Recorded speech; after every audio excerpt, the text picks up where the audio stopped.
welcome to another bonus episode of Timm Talk, the podcast, intermittently at this point, about occasionally about the DC animated universe, co-created by Bruce Timm. I am Chris Lord. I'm Cameron Dexter. And as we do with any major, particularly comic book release, we are here to talk about the latest, Joker. And by latest, we mean 2 weeks after its release, where everyone's already done talking about it. Everyone's already done talking about it. Yeah. Here we are. Yeah, I mean, we talked about it in last week's episode. Topical as always. Always so on top of the pulse. We talked about it briefly in last week's episode, but I was going out of town, so we recorded this a week early. So we were recording this opening weekend. Mm-hmm. It'll be released a little bit over a week after that fact. You and I both saw it over the weekend. Yes, we did. As did a lot of other people, because it's doing very well in the box office. It's doing well. I just brought it up. So as of Sunday evening, it has grossed worldwide $234 million. 93.5 of that being domestic.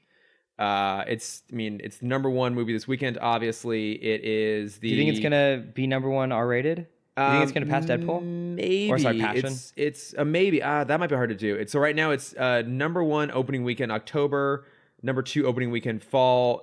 Rated R 185. Rated R opening weekend number 4 currently. Okay.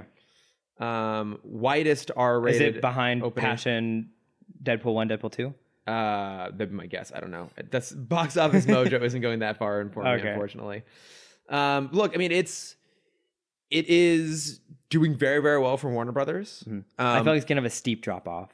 It might. I have a lot of thoughts about this. I mean, by the nature of us doing this podcast, the nature of both of us being film people, I don't know if you've been getting a lot of people asking you what your thoughts are. I have. Yeah, I've been getting a lot of people asking me that questions. I've had this conversation a lot, so I've been able to practice it, luckily.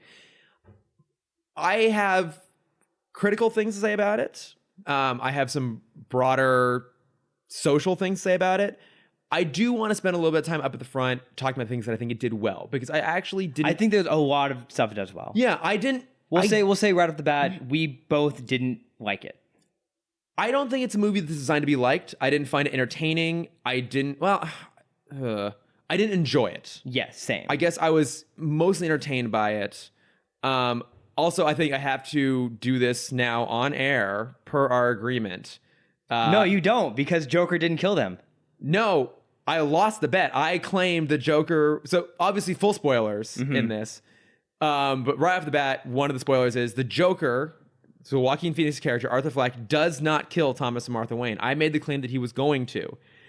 And if I was right, you didn't have to do anything because you never figured it out. But if I was wrong, it was the other way around. Okay. I have to acknowledge that The Hangover was, in fact, a studio comedy. Very topical that we would be talking about that, considering it is the same director, of course, Todd Phillips, who kind of got to start doing comedies, specifically The Hangover trilogy. And also is kind of in some flack right now for saying that comedies don't exist anymore. That is part of the things, one of the things I do want to talk about. We will get to it eventually, but I just had to get it off right out of the bet. I lost the bet. Fire the confetti cannons. Fire the confetti cannons. It all drops from the ceiling. Oh, fuck, I have to clean all this up now. Sorry, it's the only copyright-free song I could get. That's true. You were going to sing to me Happy Birthday. Yeah, you can't, that or Happy Birthday. You can't do it, but no one wants to pay the Michael Jackson estate for that. Yeah. Yeah, so I lost the bet, so I have to declare that the very obvious comedy Hangover is in fact a comedy, a studio comedy, which by all accounts it really should have been. I was just stubborn. I was just gonna limp away on my dying high horse. Yeah. But I do. There are things worth talking about that are good about this movie. I think the thing that everyone has been talking about, with good reason, is Joaquin Phoenix's performance, which is fantastic. It really, really is good. I mean, I don't know if everyone listening to this has seen this movie or not. If you care about spoilers, obviously go see it. In a lot of ways, I don't think there's actually that much to spoil. There's some weird story elements. Yeah, there's some story beats that you maybe are better to have revealed to you in time. But overall, you know how it starts, you know how it's going to end. But if you're listening to this because you want to hear our thoughts and you don't want to see the movie itself, I don't blame you. Mm-hmm. It's not a movie I'm recommending to people. I will probably never watch it again. I think same.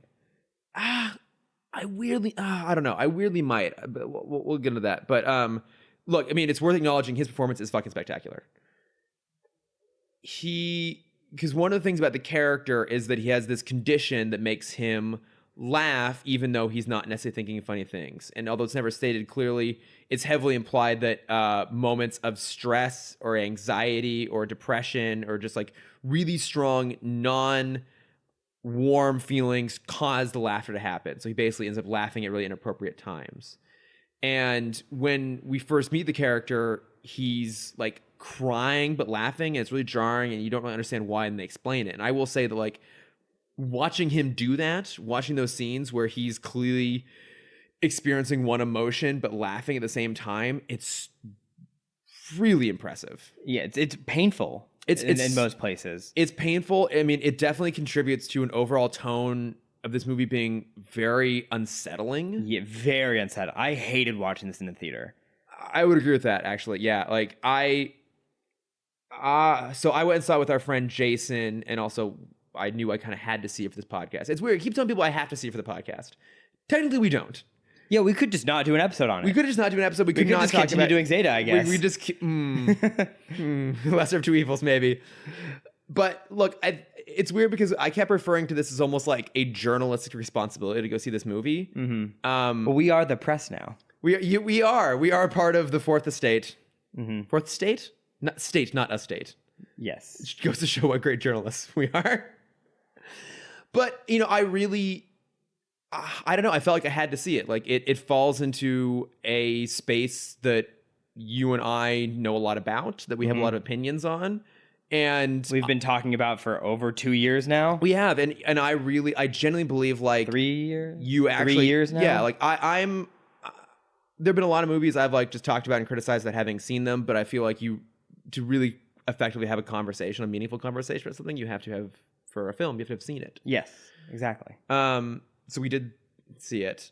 If I hadn't known that I had to see it all the way through to actually have like an informed opinion, because my opinion was going to be going out in a very public forum, I wanted to walk out 30 minutes in or so. Interesting. Was there a scene that caused it? Because this movie is very uncomfortable the whole way through. I found the first little bit of it really boring, and I was just like not feeling it. And I remember the most visceral moment I had, and I honestly don't remember if this is when I think this is when I was very seriously considering walking out. And again, we're going into like plot spoilers here. But there's that scene we see in the trailer of him getting beat up by a bunch of the Wall Street guys on the train. Mm-hmm. In the movie, at that point, he's been given a gun by one of his coworkers, and he pulls the gun out and shoots them on the train. Mm-hmm. And I was very upset watching that. It really, really bothered me, actually, to the point where I was very seriously considering leaving. So I kind of had to like finish it through. We're getting real heavy real fast here, but it's like it's a heavy movie. It's a heavy movie. Like, look, I have never been near a act of public violence. I've never been like directly involved in one. I don't know anyone who has been. I mean, I was in a fight. What kind of fight were you in, Cameron? I was in like a school fight. I fought a kid in high school. How bad was the fight? I tore a muscle in my leg. Really? Yeah. What kind of damage did he get? None. He was a hockey player. Who started the fight? I did. What did he do?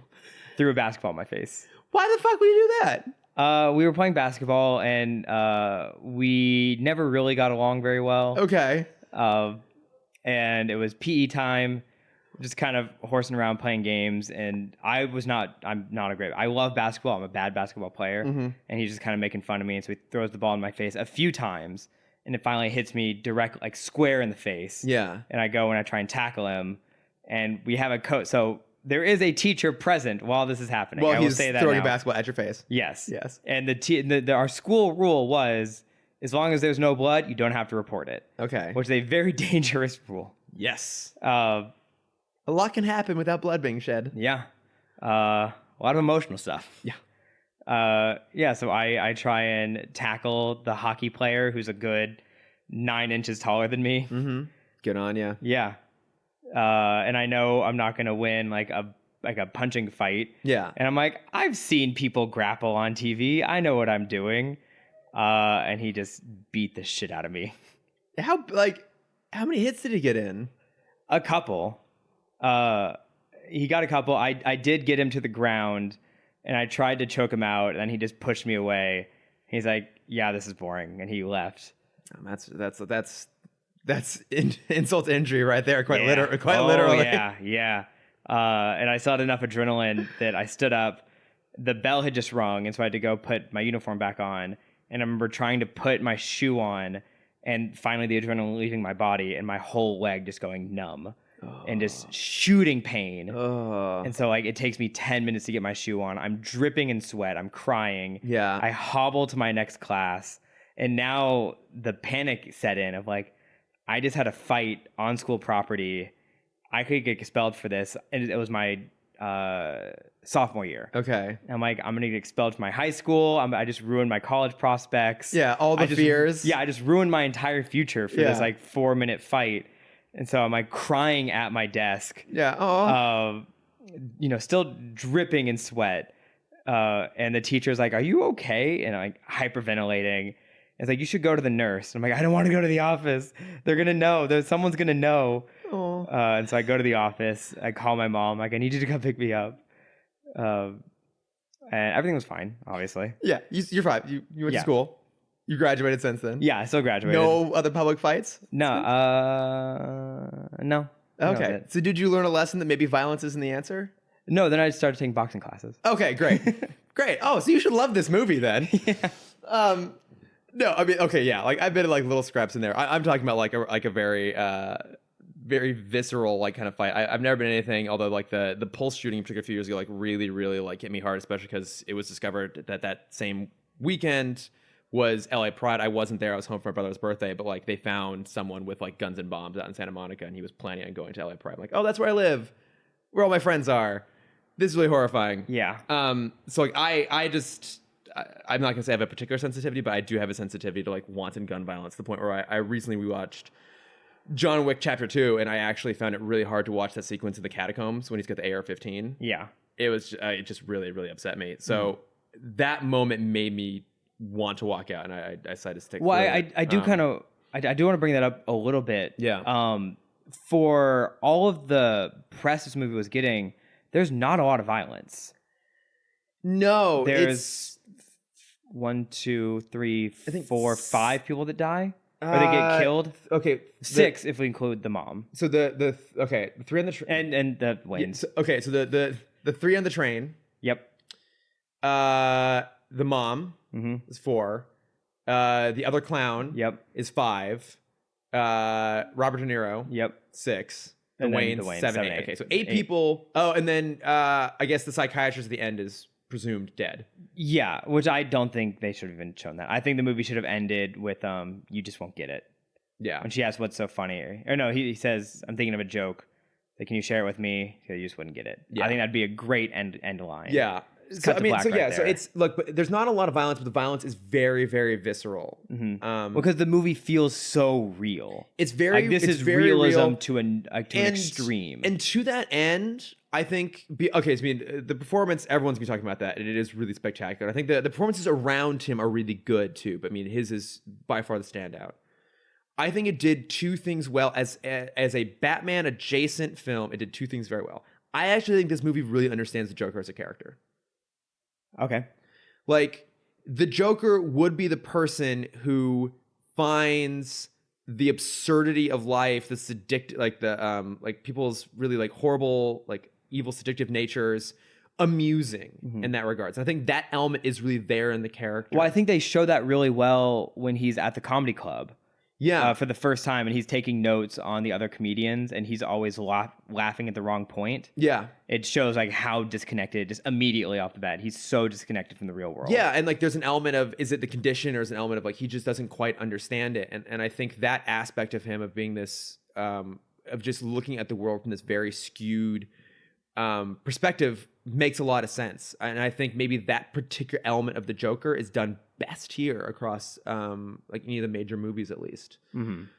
So I think they actually really understood that character really well, and I think far better than the Suicide Squad version of the Joker, which I think I've made this comment before. It's basically just a guy that could be named Joe.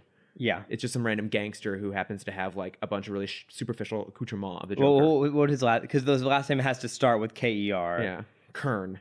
Joe Kirkpatrick, Yeah, there we go. Yeah. the long lost brother of the NSYNC member. What? Chris Kirkpatrick. Chris Kirkpatrick. You've already lost me. He was the voice of Chip Skylark from Fairly Odd Parents. Oh, the Crimson Chin? No. No, Chip Skylark was the singer. Yeah, Oh, Shiny okay. Teeth and Me. Okay. Oh, that's right. Okay, that's right. Okay, yeah, I forgot about that. Shiny teeth that twinkle just like the stars in space. I'm so glad you're here to keep this light because I'm going real intense right from the beginning. I think they understood the Joker really well. I think they actually understood Gotham really well.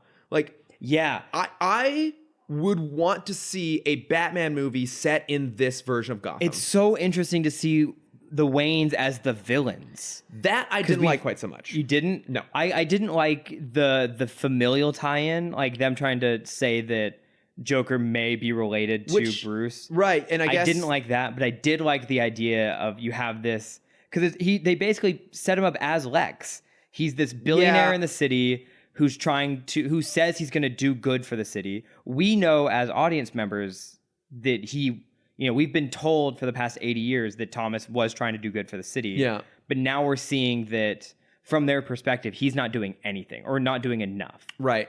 I thought that was fascinating. I think it's a really interesting perspective I think it's a very modern perspective to have. Mm-hmm. I think The Dark Knight and The Dark Knight Rises have some really problematic themes in them.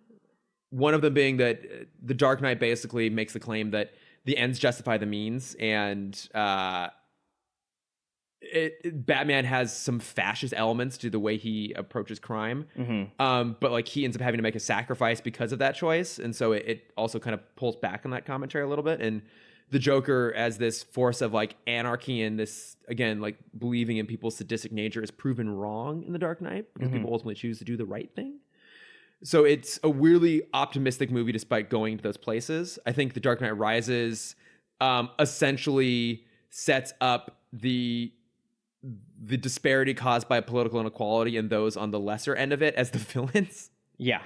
And the only person that can save the day is a billionaire who now also becomes like broke. There's some problematic elements there.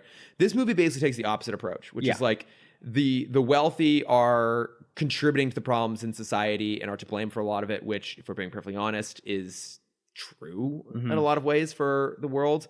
I think they definitely set up Thomas to be a slightly Trumpian-esque character. I don't think that they go full... I don't see him as a Trump character. I just saw him as like a political person, like a generic... Yeah, well, so he is, but I guess where I see the Trump connection here, my God, this is already like the most serious podcast we've ever done. It's I knew it was going to be. Yeah, I was kind of like emotionally preparing myself for this. Like, but the reason I say that is that he is a incredibly wealthy figure who is very disconnected from the world around him, particularly like the reality around him, who has some potentially less than honorable romantic and sexual dealings in his past.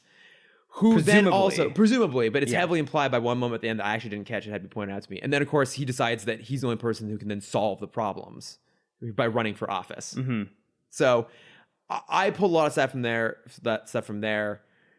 I think one of the major problems with the film is that it has a very muddled sense of morality and message.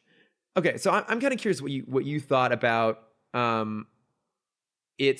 did you read a political statement at all in the movie? Not really. Okay. I mean, if someone told me like you need to find a political statement in this, I could. Okay. But I didn't feel like I was overwhelmed with like a message. Okay. I don't think I was either. I think it's very, like I said, it's very muddled that it's whatever sense of like morality or message it has. And maybe it doesn't have one, but it also kind of does in some ways. And so, I mean, I guess for those of you who haven't seen, essentially what ultimately boils down to is Arthur Fleck has a real shit life. He like works as a clown by day because he's trying to become a stand-up comedian. The opening sequence is a bunch of kids like deciding to steal a sign and beat the crap out of him. And then his boss blames him for losing the sign. And like one of his coworkers gives him a gun, and he's taking care of his mom who is really sick.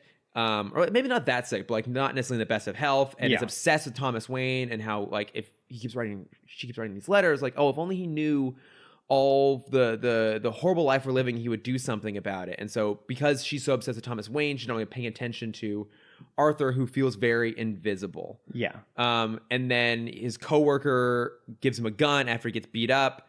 He drops it. He brings it with him to a children's hospital. Mm-hmm. I think that might have been the moment that I was really tempted to walk out. There was a lot of time moments. Yeah, that one was weird. That one, it was again really painful but it's effective. Mm-hmm. Like, I think it's worth noting that the filmmaking in this movie is actually pretty good. Yeah. I think it knew what it wanted to be and it actually does succeed at being that thing. I think what it wants to be, though, is problematic, and I'll get into that more later. Yeah. My problem with him is they want us to see him at rock bottom. Yeah. But you can't show the bottom without showing the drop. Yeah. And so the beginning felt muddled for me because we just already see the character at rock bottom. Yeah. And he just can't get any worse. So everything that happens is just this baseline of awful. Yeah, it's like everything about his life is awful, and some of the moments just don't feel earned a little bit. Like, so he now has this gun. He drops it at the children's hospital, and what is a horrible scene. Like not a bad scene, but just really hard to watch scene. He ultimately gets fired from his job, and I think it's after he gets fired, he's back on the subway home, right? And yeah, that's when he's assaulted. Yeah, so there's three like drunk Wall Street guys who are kind of harassing this woman, and she gives Arthur this look, kind of like it's a little bit pleading, like, "Can you please do something? Can you please help?" And again, because he's uncomfortable, he starts laughing. So then and the guys like are just giving him shit. They start beating him up. And so he also has a card yes. that says, "I have a condition. I'm Yeah. not laughing at you." And it's a mental yeah. problem that I have. And I think we don't actually see the woman he shows it to on the bus give it back to him. So maybe she accidentally kept it, or whatever reason he doesn't pull it. He just never reaches for his wallet. I don't think he ever has time to. Or he tries to, and they kind of like knock his hand away when they start beating the crap out of him. But like what I wasn't I mean, I don't know if you were expecting it, but at a certain point he just pulls out a gun and shoots one of them. Yeah, that did take me by surprise. And it's really jarring and really intense. And I think for me, what took it to another level is, so he defends himself, and then they get to another station, and like the last remaining guy who like got shot in the leg or something like that is like limping away. Arthur follows him and then just like shoots him in cold blood, like on the steps. And then for me, that was what was super, super troubling.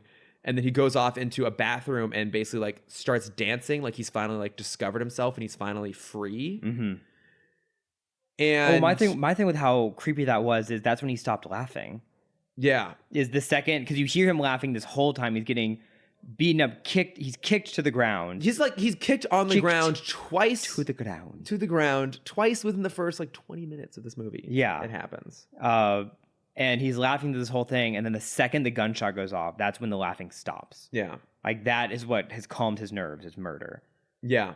And so, in that moment, it took me by surprise, which again, it's deliberate. I mean, I think it's deliberately meant to be, like, really shocking and, like, troubling, but, like I wanted to leave. Like, I wanted to get out of the theater. Like, I was, like, really, really bothered by it. Mm-hmm. And the problem then goes from there is that now he's like discovered himself. Like now he feels like now he has confidence. He has confidence. So he like goes and like the neighbor he had like a brief little exchange with, and he stalked. I hated this. Well, yeah, he stalked at one point, and then like he just goes to her door and starts kissing her, and she's into it, and then like she's presented as like a relationship for him mostly through the film. A comforting figure all the way through the film, and you're always wondering like what is she seeing this? What is going on? And then eventually we come to realize he's been hallucinating it. Mm-hmm. It's all been a figment. Yeah, I'm glad they added that in there. Same. It was a great twist. Like it was. I wasn't expecting it, and to me, like that's actually a really good filmmaking. Like objectively, it's a good filmmaking moment.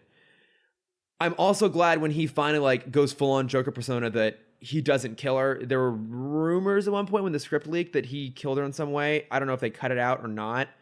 I'm really glad that if there was a version of it, it didn't end up in the theatrical version. Same. I would have. I think they ended her character perfectly. Yeah, because basically he kills his mom, and that's kind of the break, like the finish of the snap. Yeah, and then he sneaks into her apartment after we see them. He sneaks into the neighbor's apartment. Yeah. Zazie Yeah. Beetz, who's really, really, Amazing. really good in this. And in very few scenes, she does a lot, and it's really good. So far we've seen her. She was the neighbor that kind of shown him some kindness. Yeah, and they made out a bit. Yeah, they were in the elevator, and like the daughter basically just kept repeating stuff back to Zazie Beetz, the mom, and so she like makes it like just mimes like the idea of like, oh my god, like I'm gonna put a gun in my head and like shoot myself. Mm-hmm. And Arthur kind of like does that back to her, and then when he goes, he keeps flashing back to that moment after he's killed the mom, Mm-hmm. and it seems like that's where it's possibly going to go, is that he's going to kill her, and we just don't see it happen. Oh no, I always saw that as he was that was the start of him wanting to kill himself. I never saw any connection of him wanting to kill her. Oh, okay. I guess because I'd heard that rumor ahead of time, that's why I was worried it was going. Okay, so I was glad that it no, didn't. that never really even crossed my mind. Okay. But yeah, but essentially after he kills the guys on the train, everyone's talking about the fact that these 3 Wall Street guys, like these like douchebag money guys, were killed by a guy dressed in clown makeup. And so the city basically, or like the press basically decides like, oh, is this guy a vigilante? Like, in this part I didn't really buy into, that it goes pretty quickly from being a like killer clown on the subway to like a vigilante in a clown costume. Mm-hmm. Which I didn't really buy. And then someone interviews Thomas Wayne on the news. He's like, oh, of course it was, because all these like poor people are just clowns. And so that inspires then this like clown movement to rise up into the city. There's something that we've talked about, that we used to talk about a lot when we were still talking BTOS, Mm-hmm. and it was why henchmen are henchmen. Okay. And I think this movie we see it. It's Yeah, like a little they're not bit. henchmen. They idolize these guys. Yeah. Because they are, you know, these poor, these downtrodden, the unemployed, the bottom bracket. Yeah. And they just want something to believe in. And the Joker in their eyes is now this anarchist figure who's taken the rich into his own hands. Yeah. It's like, I came from nothing, or they assume he came from nothing, and now he's handling the problem in his own way. He's achieved results. Yeah. Where Thomas has not, the other politicians have not. Yeah. It's like, okay, I see, I liked that aspect of it, of like, I get henchmen now. Yeah. And like, yeah, that's a good point, actually. That it sort of acknowledges the idea of like how people can rally behind these figures for the wrong reasons, but to them it seems right. Yeah, and I think we can change the word henchman to almost like cult follower, Like acolytes. Yeah, Yeah. and I think if we start looking at it that way, like it really changes the perspective of henchmen in the stuff we're watching now. Yeah, that's a good point, actually. Mm-hmm. And the movie sets him up as being a heroic figure of sorts. Like the movie simultaneously is actively portraying him in a very unkind way. Like, we're not meant to agree with any of the things that he does. Like, I think that the movie is deliberately unsettling and deliberately like grotesque to make us not like him. But I think part of the problem is the characters in the world that do support him and do believe in his actions and vindicate his actions, nothing happens to them.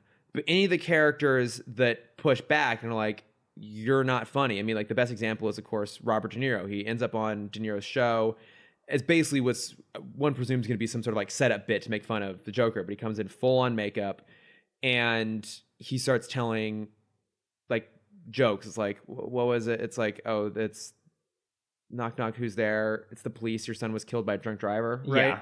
And it's like, no one laughs because it's not funny. And Robert De Niro calls him out. It's like, that's not funny. That's just horrible and mean. And the Joker's like, well, you just don't get the joke. Yeah, comedy is subjective. Comedy is subjective, just like the same way you decide what's good or bad is subjective. Comedy is subjective. And for me, that's when I was really starting to get bothered by this movie. Okay. Because I thought that was the point when I feel like he became the Joker. I agree. I think before he was still in transition when he was getting the look down.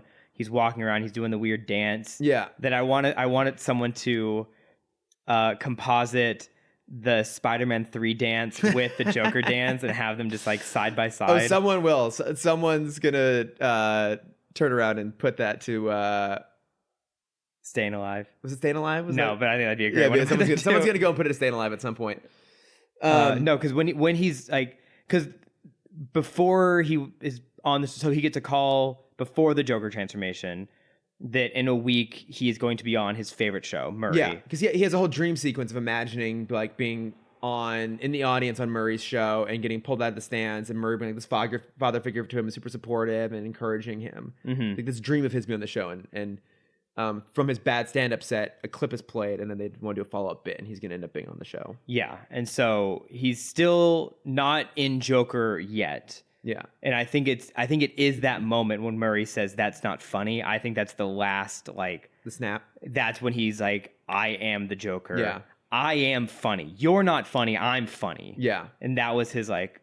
For me, I'm like, fuck. That's the Joker is here. And I agree with that. I think in that moment, like that's one of the most character accurate portrayals of the Joker on screen. I mean, it reminded me a lot, and I'm sure this was very deliberate, of the scene from The Dark Knight Returns. I was gonna bring that up. Yeah, the comic. Yeah, when he's on the Conan O'Brien basically show, and he's like not being funny, not cracking a smile, and then he like murders everyone in the audience. And this version is more specific, and he just pulls a gun and shoots Murray in the head. Mm-hmm. But I would agree, like in that moment, like he is genuinely terrifying and unpredictable. And which is the Joker. Which is the Joker. And like you and I have both acknowledged our favorite version of the Joker is obviously the animated series ones, Mark Hamill's. And one of the best things about him is that you believe that he can be violent because he's so all over the place. Because he'll pull a gag and then he'll turn dark in an instant.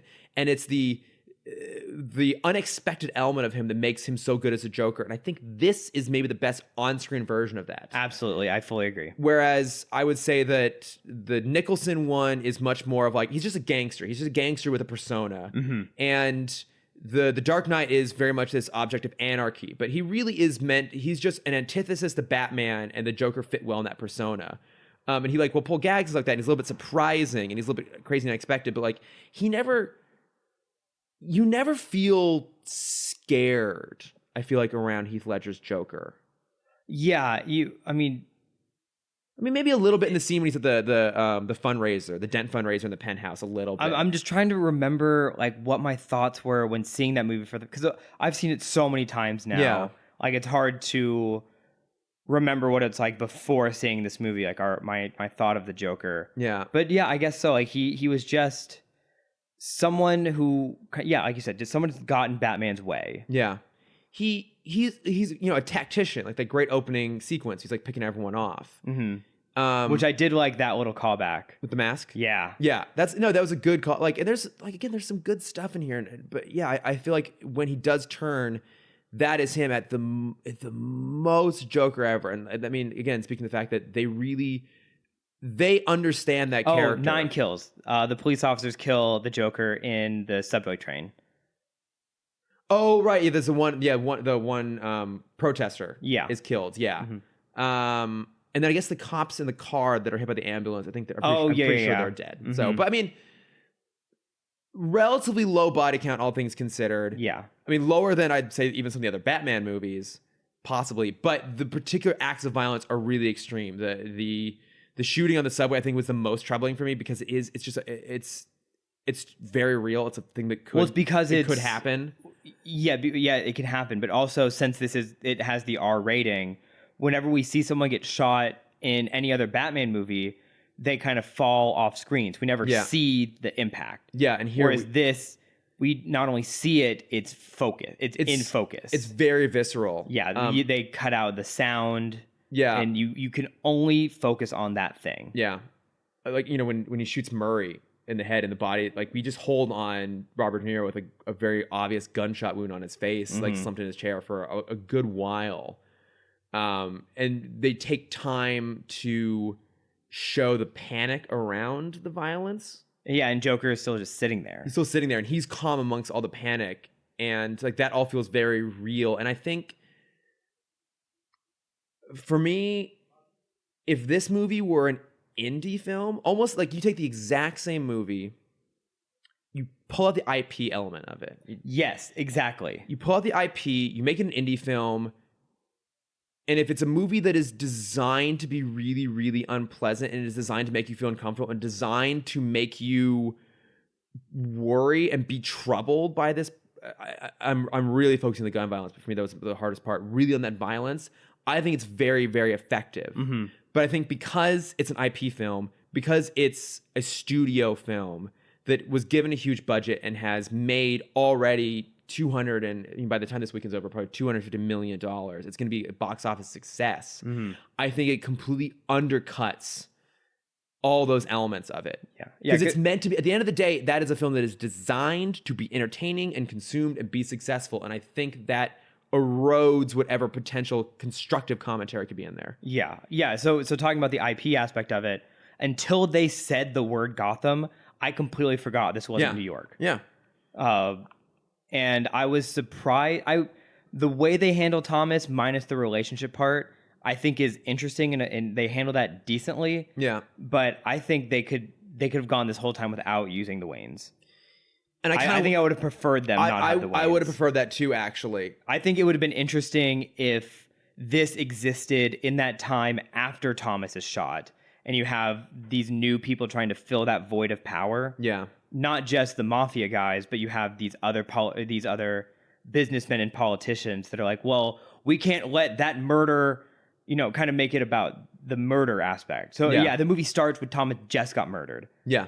And so now the politicians are saying, like, we can't let this kind of violence exist in our city. And now the lower class is outraged because, like, well, we deal with this every day. Yeah. One of you got shot. We lose one of us an hour and no one cares. Yeah. And I think that could have, and that's also incredibly topical right now. No, it is. And it's funny, not funny, but like you mentioned that's a big part of Batman Begins, as you may recall, is like Rachel Lee makes a comment about after the murder of the Waynes, like the rich and powerful galvanized into protecting themselves at the expense of everyone around us. And I mean, that is an overly simplistic perspective to have. And it basically forgives the wealthy for their contributions to income inequality and the disparity. But at least then that would have, I don't know. I agree with you. I think it would have made it a little bit more interesting. So I don't believe this is a DC universe that is designed to eventually have a Batman in it in some ways. Yeah. Even though, obviously Bruce watches the murders happen. But part of the thing is that Bruce always saw his parents as being figures, like inspirational figures. Like he knew they were trying to do right by the city, and for him, it's a random act of violence that took out good people that motivates him to go and then try and stop that from happening for somebody else. Right? Exactly. It's like, it takes one bad night with a man with a gun to ruin someone's life, and his objective is to stop that from happening at his own personal sacrifice. This movie has the exact opposite moral and ethical perspective, which is the murder of the Waynes is kind of justified given everything that's going on. The man who does it is inspired by a vigilante to make it happen that way. Yeah. And so what? Okay, go, because the Joker, so we always understand the Joker saying is all it takes is one bad day. Yeah. Where I think when we see this version, I think it changes to all it takes is one action. And I think that's kind of the rally call of these of the acolytes. Yeah. It's like, I just have to do something, anything. Well, and then I change the world. Exactly. And I think what's super troubling about this movie is one, like it has a really unhealthy look in mental illness. Oh yeah. It basically, I think it makes the claim basically that being troubled, if we can differentiate slightly, is the same as being mentally ill. And like, look, I've never had to deal with my life any sort of personal mental illness of myself or anyone super close to me, and I'm very lucky in that regards. But it is not like mental illness does not immediately beget violence, right? And this movie is basically making the claim that someone, like, because the whole thing is the mom may have had an affair with Thomas Wayne. Arthur Fleck may be Thomas Wayne's son. He says Thomas says it's not the case, but then I didn't catch this. Someone pointed out to me that Arthur holds up a photo of his mom, and on the back it's like, "I love your smile, TW." Yeah. I didn't catch that. So that sort of is kind of implying that it in fact is his son. And so that then implies that, the whole thing about the mom being accused of being like, not schizophrenic, being like troubled and violent and stuff like that, and making all these things up, these delusions that was all manufactured to keep her quiet from about this affair. And she had a really shitty life. So then she passed along that abuse to her son, who is now passing that abuse along. And it basically treats mental illness like a virus. That if you have a mental, like if someone does something bad to you, you are then all of a sudden mentally ill, and you're going to do something bad to someone else, and they're going to become mentally ill. She passed along to Arthur, who then inspires all these people, who then those people then kill Batman, and now Bruce is the next in this line, this inherited line of quote unquote mental illness, and that's not what this is. Right. Like Arthur is a troubled person. He lives a really terrible life, and I think he does have some mental illness issues, but there's a difference between being mentally ill and having a shitty job and getting mugged on the street multiple times, and like, you know, his stand-up set getting broadcast on public television, him getting made fun of in such a public manner. Like, these are all things that happen to him. They're not part of his mental illness, whatever that may be. And because they also make sure it's always very broad. Yeah, they never say what's wrong with him, right? And but we also just know that maybe even the doctors don't know what's wrong. They just throw pills at him. Yeah, there's like, oh, take a bunch of medication, you'll be fine. And you know, and he even makes that point when he's with his social worker when it's their last session. He's like, you don't listen to me. Yeah. You sit here and ask me the same, and I think it was even in the trailer. Yeah. You sit here and ask me the same questions every time I'm here. How's my job? How's my life? Am I happy? I'm not happy. All I have is dark thoughts. Yeah, do I have negative thoughts? I only have negative thoughts, yeah. And, you know, and to be fair, like, and this was pointed out to me by a listener, Brian Day, who I was messaging a little bit about the film, and, you know, he pointed out that the Joker's mental illness has never been definitively explained. I think that's true across the comics. Like, we don't really know what's actually wrong with him. And in this, they hinted that he had brain damage. Yeah, maybe. So he was beat by his mom and the boyfriend. Yeah, I think they focused it more on the boyfriend. Yeah, but I mean, I think the mom. It was said the mom contributed. Like, she tied him to a radiator, or the boyfriend tied him to a radiator. I think it said that she let him be tied to the radiator. Okay, yeah, and he just never complained about it or whatever, so just let it happen. But and I agree with that statement that across multiple iterations of the Joker, if he does have some sort of mental illness, it's never really addressed because also in a lot of ways, just Batman villains have really problematic perspective on mental illness. Yeah. But I would say that in this movie specifically, they're conflating that with being troubled and him having a very troubled life. And ultimately what the movie is saying is, if you live a troubled existence, if you hate your life, if you feel invisible, if you have a public act of violence, people will start seeing you. Yeah, you'll recognize you. We'll recognize you. You'll feel better about yourself, and it'll be inspiring, and you'll live a much better life. And I mean, the movie is basically saying. I mean, would you agree with ultimately that's what the movie is saying? A little bit, yeah. And to me, that is what ultimately makes it very, very problematic for me, because it's not a cautionary tale. Like, I was listening to, I think I may have mentioned it last week. I was listening to the Empire Film Podcast. You know, put $1 in the Empire Film Podcast jar. Where can we find that? It's on iTunes. Okay. It's really good. British film journalist, super funny. Also hosted by someone named Chris. Is this like a new podcast you started listening to? Oh no, it's been around for quite some time. Okay. You know, like 380 episodes of this. It's really good. That's fine. But they were one of the hosts was made a comment about how the movie might be a cautionary tale, and the rebuttal to that was it's been nowhere in any of the trailers or in the materials, and I don't think it's in the movie itself. I think the cautionary side of it is general knowledge that Joker is a crazy villain.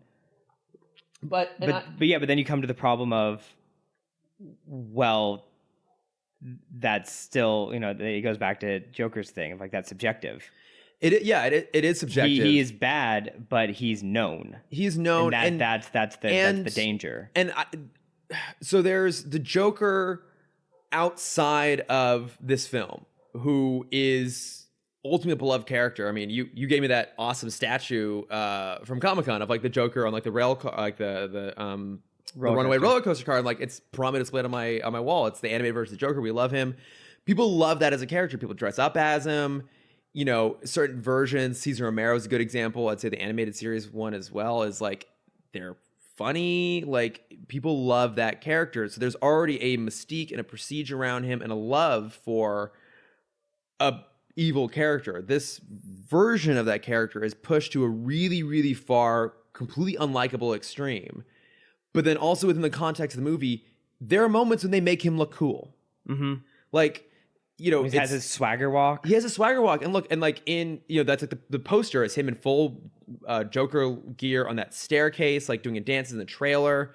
It's very prominent in the marketing. I'll be honest, it's a good scene in the movie. It's a great like, shot. It's very beautiful. It is. I can't remember the name of that song, but it's always like the song I think of, like the Happy Gilmore, like the da na na hey. Da, like yeah, the generic sports song. But it honestly, like, it's a really amazing piece of music with visual and story. Like I've talked about it before. I'm a sucker for that. It's a good moment, and you're watching that going like, this is a cool fucking sequence, and the fact that it's cool is problematic because it's a form of glorifying a really extreme, particularly troubling interpretation in this period of time.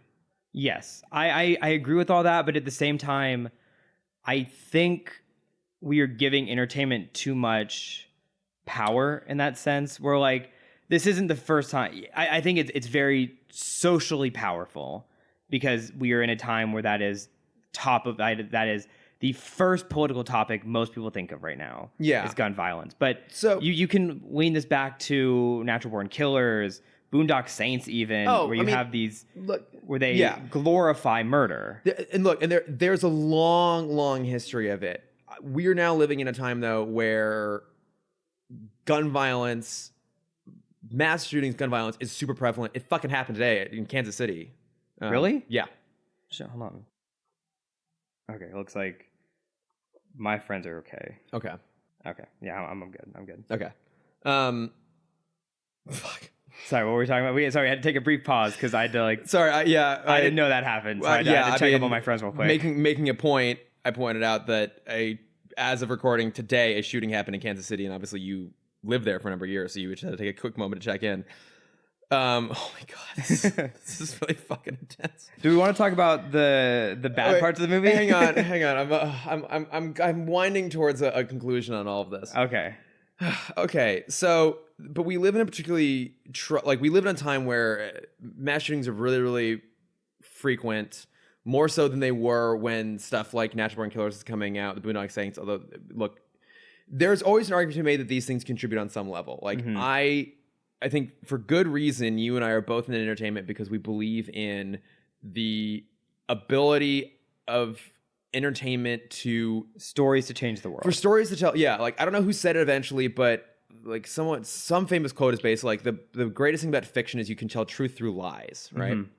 And I really believe in Let's give it to Charlie Chaplin. Let's say Charlie Chaplin, famous silent movie star. Charlie Chaplin probably said it at some point.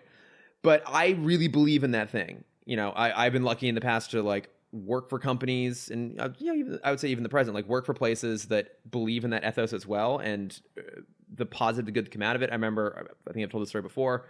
I got to go see a screening of Love, Simon at the Fox lot, and Greg Berlanti was there, and I basically had a comment, and the comment part of my question was, you know, how much that movie meant to me because my family's not going to go watch Brokeback Mountain. They're not going to go watch, you know, like a more intense gay drama. Netflix series. Yeah, but you know what? They might watch this movie. They might watch Love, Simon as a result of watching that movie. They might understand me better. And so I really genuinely do believe in the ability of film to influence people. And I think sometimes that is for the worse.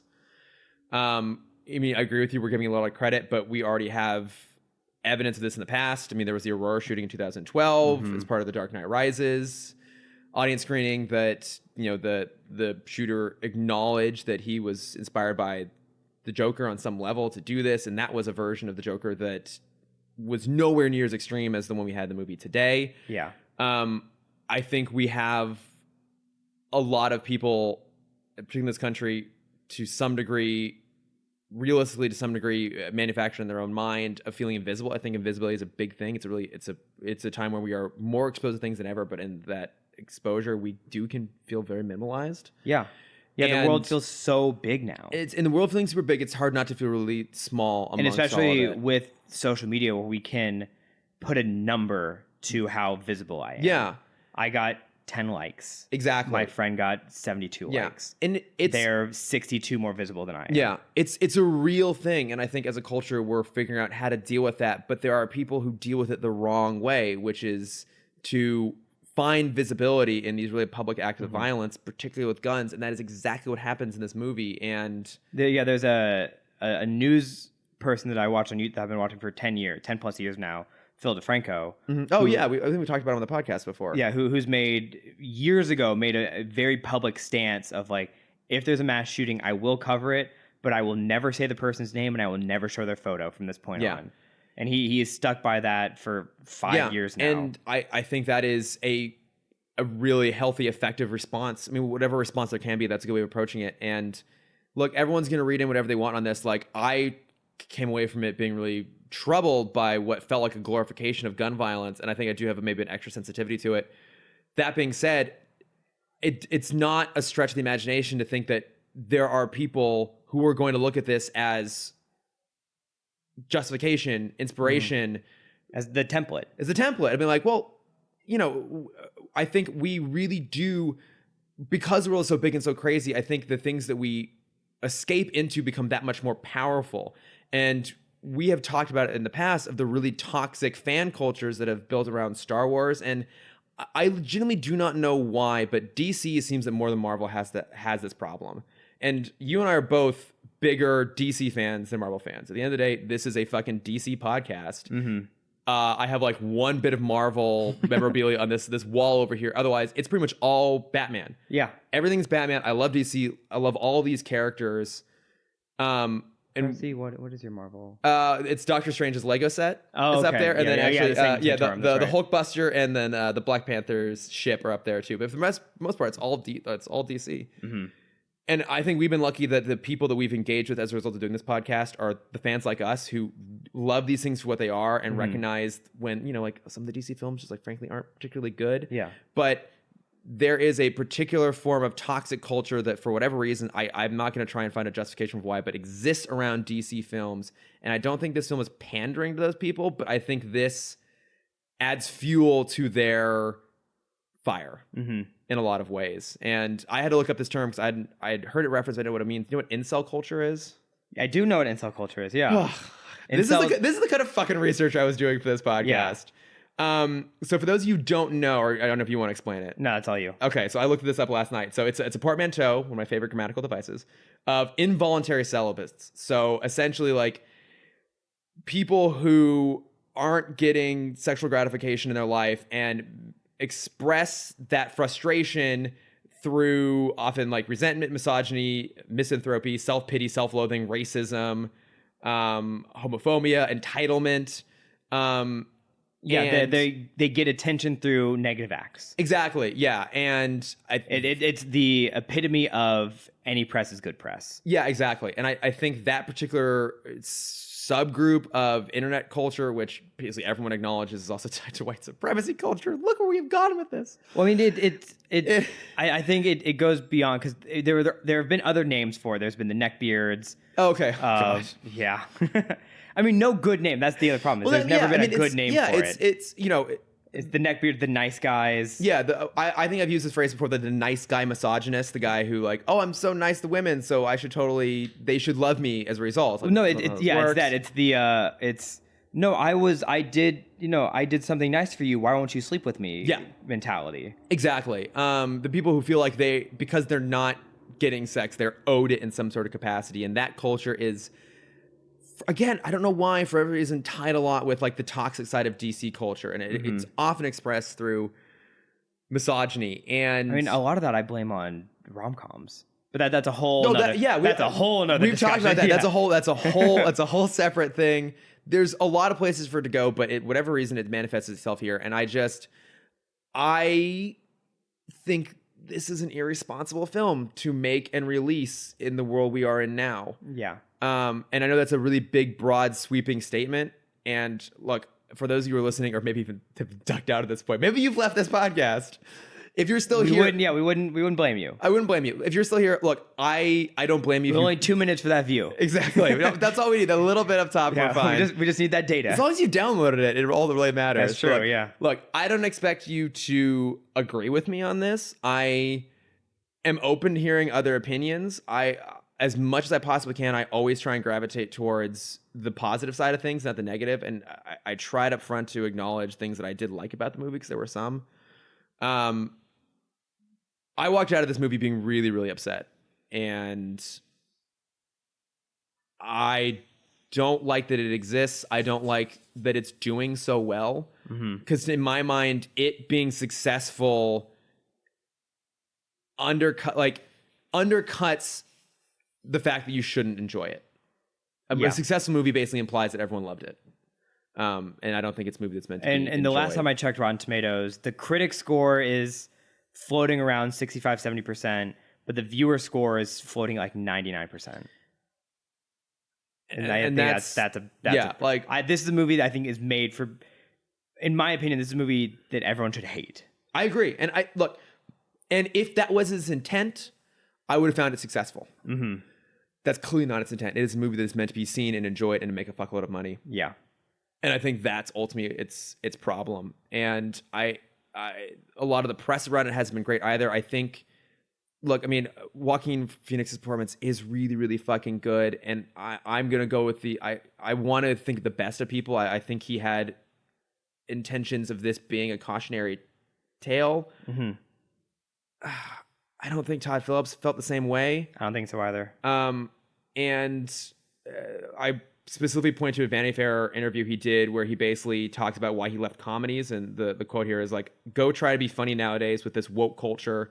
There are articles written about why comedies don't work anymore. I'll tell you why, because all the fucking funny guys like, fuck this shit because I don't want to offend you. And the fact that that is a sub-theme of the movie about like, well, all comedy is subjective and you just don't find this funny anymore and it's your fault that you don't find it funny, that's problematic. Like, I have said this before, probably said on the podcast, I think everything can be funny from the right lens. Exactly. But a lot of the effectiveness of that lens comes from empathy. And I think just going, well, you don't find it funny anymore because of this woke culture is a complete lack of empathy. Like, I grew up watching Animal House. I haven't watched it in a long time. I might have a hard time watching it now because of its really flagrant embracing of sexual assault. Well, I think it's just people need to understand the low-hanging fruit.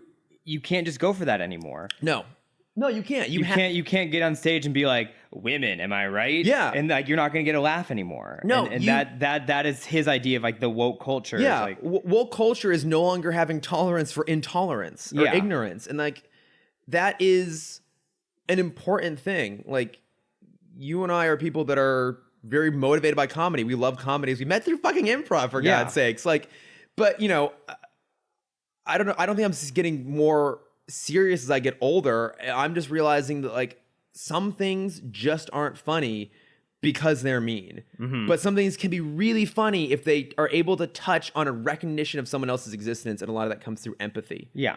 And if this movie had more empathy for, just look at the shows that have won the comedies that have won Emmys over the past couple of years. Yeah. You have a show about a retired dad who wants a sex change. That a lot of people wouldn't consider funny, would consider almost tragic. Yeah. It wins a ton of awards. Fleabag is a girl that doesn't know how to enjoy happiness. So she just has a lot of sex. You've seen all of Fleabag, right? I have not. Oh, it's season 2. Like, look, I've heard season 2 is like one of the best things ever. Yeah. Fleabag tangent. Season 1 didn't really hold up to expectations for me, especially the first few episodes, but I'm glad I made it all the way through because season 2 is one of the single best piece of television I've ever seen and one of the best finales I've ever seen in my entire life. Okay. And like for me, it held up to the expectations. Like that is a really smart, empathetic, sincere place of comedy. And it's also coming from, it's being told by someone who's lived that life. Yeah. Like at the end of the day, that's a female point of view. You and I were just talking about Hustlers. And I was listening to, again, Empire Podcast, talking about Hustlers. And they said that movie would have been fucking terrible if it had been directed by a male director. Yeah. And I absolutely agree with that because it is a highly sexualized story that never feels gratuitously sexual. Well, it's the same with Booksmart. Yes. There was that great interview. Oh my God. Have we talked about Booksmart lately? No, I don't. Have we? What's Booksmart? I don't think so. Yeah. There was a great interview with not Beanie. Who's the other girl? Oh, goddamn, what's her name? I'm gonna look it up because I love her so much. No, sorry, it wasn't even the interview. I watched the director's commentary about. Oh, right, because you downloaded it. Yeah, I did, and it's so good. I need to go watch it again. It's so fucking good. And Olivia Wilde was talking about the romance scene at the very end, where it's the Caitlin Dever. Yeah, Caitlin Dever. Yes. And they were talking about how like they were worried it's going to be this weird, overly sexual thing, but because it was Olivia Wilde behind the camera, they knew, where the camera needs to be, what they need to focus on, how to make it, one, not uncomfortable for the actors or the actresses or anyone on set, but also where it's not just like heavy breathing. It's not just this like weird, gross sex scene. It's this beautiful moment of insecurity and like discovering another person's body. Yeah. And it's awkward. Yeah. And like, I could relate to that. Like that felt like very, really sincere. And, I think more stuff like that is valuable. That sort of like that POV and that empathy is super, super important. And I want more movies like Booksmart, and I'm just going to fucking say it. I want less movies like Joker. Mm-hmm. I think it's important that this movie came out because I think we now know where the line is. I would agree with you if I thought that people would respect that line. Yeah, that is the problem. And again, I think that ultimately boils down to the fact that this is a movie where Warner, like, I'm not trying to pick on people, but like if I were Warner Bros., like this movie did a fucking crap load of money, let's make a second one. And I think, even though I was just kind of like knocking Todd Phillips for his like criticism of woke culture, it's a well-directed film. It's a beautiful film. Objectively, it is a well-made film. I understand. It's a little bit boring, but I understand why all of the festivals went crazy for it. Because it's a beautiful film. It's directed beautifully. The cinematography is amazing. The score is really effective. Yeah. From a technical aspect, this film is fantastic. Look, and it put me in a weird position. From a social aspect, it is terrifying. And I think that's ultimately the problem, is if I felt like, and I'm going to try and attribute some level of good intention that I think the movie was designed to be deliberately uncomfortable, but it undercuts its own message. And I would hope that, this is going to sound strange the way I phrase this, that Todd Phillips would have the sort of artistic integrity to not make a sequel to this, because this is not a movie that should have a sequel. I don't think there's more story to tell. I agree. And that's not necessarily a bad thing. That actually speaks to the fact that it is a very singularly cohesive story that is well told. Mm-hmm. I just have problems with the story itself. Yeah. And for a Scorsese produced film, not produced by Scorsese. I mean, he was like rumored to be producing it way, way, way back in the day, but he's never actually attached to this in any sort of capacity. Okay. That makes sense because it's not 3 hours. Yeah, I know exactly. Someone cut the fucker down. Like it's a little boring, but towards the end, it's tight. Mm-hmm. It's tight storytelling. Yeah. Okay, we've gone on and long about this. What did you think? I do want to talk about one last little thing here. What did you think of the final shot? So it's him getting. So I have a big problem with him getting like pulled out of the police because he's taken away from the studio after the shooting. They give him the La Pieta moment. Yeah, so he's taken away from the cop car. He's just like, you don't see that it's funny. Like he's just laughing. Like you don't get why it's funny. They're hit by an ambulance by guys in his acolytes, the guys in the clown costume. They pull him out and he like stands up top of the car and he's just been like praised by everyone around him and he's being seen and he's glorified. And I thought it was going to end there. It cuts from there, then him in a mental hospital being interviewed. Mm-hmm. And he makes that comment, like, you just don't get the joke. Yeah, I think that... I do like that it does go beyond it, where he does kind of get caught.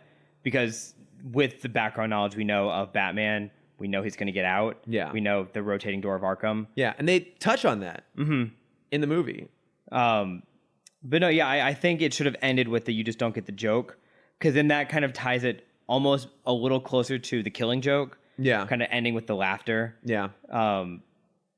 And yeah, I didn't like the him potentially killing the person then running around. Yeah, because he walks out of the last shot of the movie is a hallway, like a stark white hallway at a mental hospital. Mm-hmm. It almost looks like the mental hospital from Terminator 2 a little bit. Okay. To remind me of. He's walking down the hallway, and as he walks further, we see that he's got red footprints. So he clearly killed the interviewee. Interviewer, excuse me. He's walking down the hallway, the bloody footprints, and I liked that moment. I thought that was one of the most Joker-esque moments ever. It is weirdly kind of funny in some way, because it's unexpected. Mm-hmm. And I think in its unexpectedness, that inspires like a laugh. Kind of. Oh, and so that was what was so weird about this is why I hated seeing it in theaters. Mm-hmm. When there were people laughing in the theater, I was deeply disturbed. And I know that was probably just me. And there was a teenager in the theater that was trying to just make people more uncomfortable, who was mimicking the Joker laugh whenever he could. And I'm like, I hate this. That's very unsettling. Yeah. I had some people who were like talking a little bit during the movie, but they were laughing like, this is stupid. So Yeah. at least I was like, that's fine. That's fine. That's Yeah. fine. Like, honestly, that's what we want. That's a better reaction than like actually finding it funny when it's not funny. But I kind of like that moment of him walking down the hallway, and then like it's almost this like Benny Hill-esque thing of him running back and forth, the orderlies chasing him. Like that moment in itself feels super, super Joker. One of the most Joker moments I've ever seen on screen. But I think, I mean, they used the laugh so precisely throughout the film. Yeah. I was gonna say it would have been interesting if you hear the laugh there, but it's his genuine laugh, not his panic laugh. Yeah. I think that could have been really interesting. I think it could have been. Because then that is Joker. That is very Joker. So I kind of liked that moment a little bit, but I'm just curious if you didn't like it. When we talk about it like this, I enjoy it more. I just think it would have been such a powerful ending of just that you don't get the joke. Yeah. Yeah, there's that. We really didn't touch on a lot of the middle part of the movie, which is fine. Nothing happens. Yeah. We had a conversation a few weeks ago about the turning of superhero culture with The Boys, The Watchmen coming out soon. Like I asked that question of like, are we done with sincere superhero stories? Yes, and I think this is as much of an anti-Superman movie as we can get. Yeah. How do you think this, besides the threat of a sequel, how do you perceive this changing superhero film culture, if at all? Do you think we need a pure hero after this movie? I think, as has often been evidenced, and I'm sorry, I'm just going to say it, by a lot of the Warner Brothers films, a lot of the DC films, I think the wrong lesson is going to be taken away from this. Yeah, they follow the money. Yeah, exactly. The Dark Knight comes out, huge fucking success. They decide that all superhero stories have to be super dark after that. The Man of Steel is tonally horrible for Superman. So here's my thing. I think it's going to come down to if this makes more money than Shazam. I think Shazam already has. I don't think it already has, but I think it's well on its way. I think it's already made more money than all of Justice League did in its entire theatrical run. Yeah, that's true. But I think Shazam started a course correction. Yeah. Because we see kind of that more playful side with Harley's next, right? Yeah, but and kind of with Aquaman. Aquaman had a little bit more on the playful side. Yeah, and it felt like a Marvel film. I think we have hopes for Wonder Woman. That's right. Yeah, it'll be a little bit more like this isn't going to affect Marvel. Let me put it this way. Like, Marvel's going to keep doing their thing. Marvel's very good at what they do. They make their movies are far more palatable. Like, look, there's a whole thing to be said about the fact like the kind of conversations that could be inspired by this movie, conversations like the ones we're having now, are a good thing. I just don't give everyone credit for maybe having those conversations. Mm-hmm. Well, I think the problem is the people having the conversations are the people that, like, we don't have the power to change anything. No, well, that's exactly it. It's like we can sit here and talk about all the reasons why this is problematic, but it doesn't really matter. Mm-hmm. I worry that DC now is going to double down on this and think they have to go like really, really extreme. And look, I find value in outliers, and I think that I like the idea of there being like outlier superhero movies. This is not a superhero movie. It's not at all. It's barely even a comic book movie. Yeah, like we said, if we take out Thomas Wayne, if we take out the IP, it's still an amazing movie. Yeah, maybe even a better movie. I think it is. I think it legitimately is better for that. Yeah. I think wrong lessons are going to be learned from this, and I think we might see some more DC films down the line maybe try and go to these extremes because they're finding it successful. Mm-hmm. I don't know if that's necessarily a good thing. Well, I think we're in this weird realm with this kind of being, again, an extreme, because Disney's kind of been doing it for a little bit, where we see the other side of the villain. Yeah. With Maleficent coming out this week. Yeah. As of this comes out. Oh shit, that is yeah. Oh, that's right. Yeah, that's right. Yeah. Mm-hmm. There's multiple books coming out of the villain side of the story. You have like a villain book about Ursula and how she's not that bad of a person. Cruella. The movie Cruella. There's a Jafar book, a Scar book. Yeah. A Queen of Hearts book. Yeah. We're in this realm where we want every character to be dynamic, even the ones that are very clearly good and bad. Like everyone needs to live in gray now. Yeah. No one can be good. No one can be white and black anymore. I think it's almost like the opposite phrase from The Dark Knight applies. It's either you die a villain or live long enough to see yourself become the hero. Now it's both. Yeah, exactly. And I don't really need to see more. I don't need to see more movies that sympathize and to some degree glorify people who do horrible things. Agreed. And I think ultimately at the end of the day, that's this movie's greatest fault. Mm-hmm. Do we want to go through some of our other friends? We did hope we might be a little lighter. Because I did reach out to kind of like get some perspective from other people on this a little bit in a relatively short turnaround. So once again, Ashley Clark, the dear Ashley Clark, came into the clutch, and she says, mostly agrees with us. I think the message is about mental illness, particularly him being okay with murder off his meds, like what the ever-loving fuck, and the message that abused people are destined to inflict on pain on others is harmful, But yes, there was a bit of any kind of protest turns into murderous, mindless riots, which can be coded as anti-Black Lives Matter, which I think is definitely a thing. I forgot there's actually more. So I forgot I read them kind of in reverse order. I really didn't like the messages about mental illness and child abuse. Why is everyone making Thomas Wayne a dick? None of it was Joaquin Phoenix's fault. He was mesmerizing. The last 10 to 15 minutes of the movie were genuinely horrifying. In the middle of the interview with Robert De Niro, you can see the switch flip and he becomes the Joker, to your point. It's terrifying. Like, it makes the comic seem a somewhat logical conclusion. And I think that taps into an uncanny valley-ish part of my brain that is scared as fuck. And I don't like the theme that we're all responsible for the creation of the Joker. I agree with that. And like, if his dad is a complete douche canoe, why in the world would Bruce become the incredibly protective, self-sacrificing person? Yeah, so with the Bruce thing, I wanted to try and bring this up somewhere. Why is he already like this weird like outcast of a kid while his parents are still alive? While his parents are still alive? Yeah, like because Alfred's also an asshole, and as is his dad. Yeah, I feel like when we like this should be our one chance to see a happy Bruce. I know. Never. It's the only time we spend any time with Bruce before his parents are murdered, and he's terrible. Yeah. No, I completely agree with that. Like he should be nice. Like he sees this guy who's doing magic. Like he should be happy and mesmerized. Like oh my gosh, this is magic. This is fun and whimsical. Yeah, and then Alfred can come in. He can be an asshole because he's being protective. There's this crazy man at the gate with his hands inside Bruce's mouth. These are all very valid points. Yeah, so Alfred's assholeness makes sense because that's literally his job is to protect Bruce. Yeah, so Bruce should be this happy-go-lucky kid right now. I would agree with that. Okay, we also we got a question from our friend Chelsea. Yes. For the Joker review tomorrow.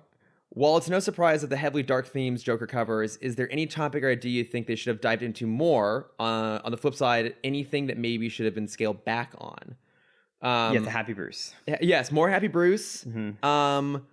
Less mental illness is predetermined and a justification for murder. Mm-hmm. Agreed. I'm trying to think if there's anything else they should have dived in more. I think no. No, I mean, 'cause again, there are some things it does really well. Like I really like their version of Gotham. Mm-hmm. I thought they tackled it the right amount. Like I like the fact there's a garbage strike, which is part of the reason why this city is so fucking dirty and disgusting. Yeah, garbage strike. Yeah, like that was a really good detail actually to kind of explain why it's just so awful there. Mm-hmm. This is something. This is from Brian. You kind of touched about this a little bit. Basically the idea that this is exploring the mythology of how the Joker is. An influence a little bit, like we talked about that, like the idea that it inspires acolytes and kind of gives some fresh context. Like they literally gave him a La Pieta moment. Yeah, they did. Which is terrifying. They compared Joker to Jesus. Oh my god, I know. What? Oh, so I texted. We had a text conversation a while ago about what is the most copied scene. The La Pieta, for it's sure. clearly the La Pieta moment. Yeah, that is in everything. That is the quintessential martyr scene. Yeah, even in here, where the Joker has somehow become Jesus. What are we talking about? That's easily number one. Oh, sweet Lord. Look, I mean, I feel like I've really beat this horse to death. Like I said earlier, I don't expect everyone to agree with me. Mm-hmm. This is a film not meant to. This is a film that will spark a lot of conversation. Yeah, and look, and I get that it's really easy for you and I to sit here and like we more or less are in agreement on our thoughts on this, to talk about it and not have an outsider's perspective. I mean, we were both very left leaning. Yeah, very in a democratic state. Exactly. And look, and for what it's worth, you and I tried to find a guest to come on who is not a DC fan that could talk about this as from an objective film perspective, and we have surrounded ourselves challenge, like, with the wrong crowd. Yeah, I mean, ultimately it was a challenge. We were trying to find someone who could maybe give a different POV, and it was hard to do because obviously we spend time with like-minded folks. But, you know, again, to further prove that what big DC fans we are, a lot of our friends are big DC fans, and we knew they would come into it with a lot of the same sort of bias. Mm-hmm. So we tried to bring it in elsewhere, and, you know, I would always rather enjoy something than dislike it. I mean, you know, it's always fun to kind of like poke fun at things, you know, just to have light banter, which obviously for the most part this has not been. I would rather have liked this movie or found its message impactful or meaningful in some sort of way. Ultimately, I just really came away very troubled by it. Mm-hmm. I don't expect everyone to feel the same way. If you do have a different perspective, honestly, I would love to hear it. I guess all I would ask is that you try and express it in a constructive, polite way, which, I mean, to be fair, everyone has always done that with us, which has been really, really delightful. I think I walking out of the theater, I had a unique moment in the theater because this happens a lot at the Grove. I felt very disgusted for a while because I sat through the credits. But there was a group behind me that stayed as well. And there was a girl with all of her friends, and it was the first movie she ever worked on. Oh. And so she saw her name in the credits. Yeah. And hearing their cheers just from that, I think lightened me up a little bit. Yeah. Of like, you know, even with how dark this movie is, like there's still a lot of good that came out. Like there's like so many people worked on this. A lot of these people, it might have been their first movie. Yeah. And like this is their first time they've ever seen their name on screen. It's a big thing. Yeah. I mean, it's a movie that like people are seeing and will go see, and that's you know, really incredible if that's a project you worked on. Yeah. So like having that kind of glimmer of hope, even if it's a dark story, it's a story that's going to spark conversation. Yeah. Stories change the world in different ways. This was her way. I almost spilled my water. Of like she got to get a story out, and she got to change the world a little bit, and like that's still pretty awesome. No, it is. That always makes me a little happy walking out of it, because that happens at ArcLight. That happens a lot. People will go there to bring their friends and family. That always gives me some hope when I walk out of a theater. Yeah, and you know, so again, I was about to say I'd rather have people enjoy this movie. I really feel like people should enjoy this movie. Hey, everyone, after listening, if you've made it this far on the podcast, go watch an episode like Brave and the Bold or something, just to balance this out. This is not a funny podcast. This week. Yeah, look, I mean, we could have made a lot of jokes. I don't think we felt it was responsible for us to make light of how this movie affected us. It hit some things for me that I just didn't feel I could be flippant about. Mm-hmm. And if you know me, which Cameron, you do, and I imagine a lot of people listen to this do at this point, they've listened to me talk on for enough hours. That's rare. Mm-hmm. That's rare for me to really have a hard time emoting. No, I'm actually getting pretty good. I'm getting a lot better. You are. I mean, no, I was the last time I was out of town, it was for like my cousin's wedding, and I was able to like really enjoy it, and like, I like cried during the ceremony. It was very emotionally impactful. I've actually done a lot of emotional growth, which has been good. But no, it's rare for me to take something very, very seriously in the way I have with this. Mm-hmm. So I guess for what it's worth, that is a statement in of itself. Yeah. With that being said, are we done?